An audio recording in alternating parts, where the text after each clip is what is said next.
भारत के 14वें उपराष्ट्रपति जगदीप धनखड़ ने अपने कार्यकाल से पहले ही इस्तीफा दे दिया है। हालांकि इस्तीफे में उन्होंने स्वास्थ्य कारणों का हवाला दिया, लेकिन चलते संसद सत्र के बीच में उनका यूं इस्तीफा किसी को हजम नहीं हो पा रहा है। उधर पूर्व सीएम अशोक गहलोत ने जी राजस्थान से खास बातचीत में कहा कि धनखड़ के इस्तीफे से राजस्थान को धक्का लगा है। उन्होंने कहा कि मैंने जोधपुर में पिछले कुछ दिनों में कहा था, उपराष्ट्रपति और लोकसभा अध्यक्ष खुलकर काम नहीं कर पा रहे हैं, और इस पर धनखड़ साहब ने जयपुर में प्रतिक्रिया भी दी। धनखड़ साहब ने कहा था कि वो किसी भी दबाव में काम नहीं करते हैं, कहना और बात है और हकीकत कुछ और है। राष्ट्रपति जगदीप धनखड़ ने इस्तीफा दे दिया है। मेरे साथ में हैं पूर्व सीएम अशोक गहलोत। गहलोत साहब, आपके बहुत नज़दीक रहे धनखड़ साहब, और जिक्र भी वो कोई भी भाषण होता है तो उसमें आपका जिक्र भी करते हैं। क्या कारण देखते हैं आप, आखिर उन्होंने इस्तीफा क्यों दिया होगा? देखिए, पूरे देश को चौंकाने वाली घटना है ये।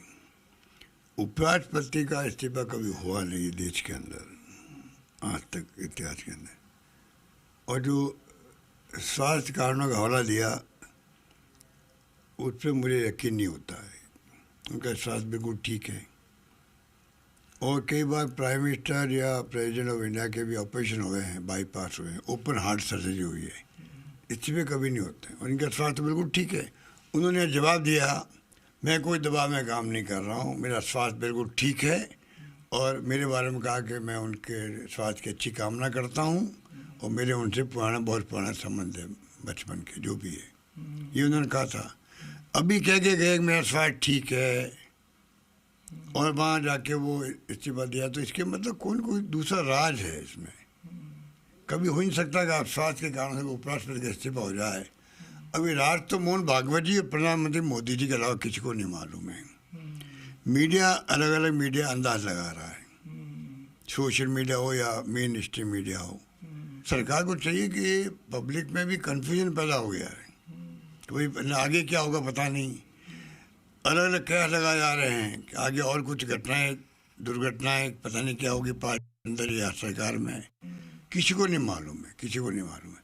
और अंदाज लगाना ही बड़ा खतरनाक होता है। अच्छा है सरकार स्पष्टीकरण दे। कांग्रेस का भी तो सामने आ गया। कल मिस्टर जयराम रमेश बोले, जो हमारे जनसंघ AICC है, मीडिया के इंचार्ज हैं, कि प्रधानमंत्री मोदी जी को चाहिए कि इनको वापस मनाए, धनखड़ साहब को इसमें वापस लेने के लिए। तो पार्टी का व्यूज तो आ गया हमारा। और राजस्थान वालों को इसलिए धक्का लगा कि भाई ये किसानों की बात करते थे, पार्लियामेंट के अंदर भी और बाहर भी। किसान आंदोलन और सब भी बोले थे ये। अभी कृषि मंत्री जी बैठे थे, शिवराज सिंह जी, उनको बड़ी खरी खोटी सुनाई थी कि भाई आपने वादे किए, किसानों ने पूरे क्यों नहीं हो रहे। तो एक तरफ जो व्यक्ति ये बातें बोल रहा हो, और उसके बाद अचानक ही वो ऐसा फैसला कर दे कि पूरा देश चौंक गया है, तो ये स्थिति समझ के परे है, ये मेरा मानना। ये थे पूर्व सीएम अशोक गहलोत, जो कह रहे हैं कि इस मामले में स्पष्टीकरण आना चाहिए कि इस इस्तीफे के पीछे की बड़ी वजह क्या है। कैमरा पर्सन संजय कुमरे के साथ बाबूलाल धायल, जी मीडिया, जयपुर।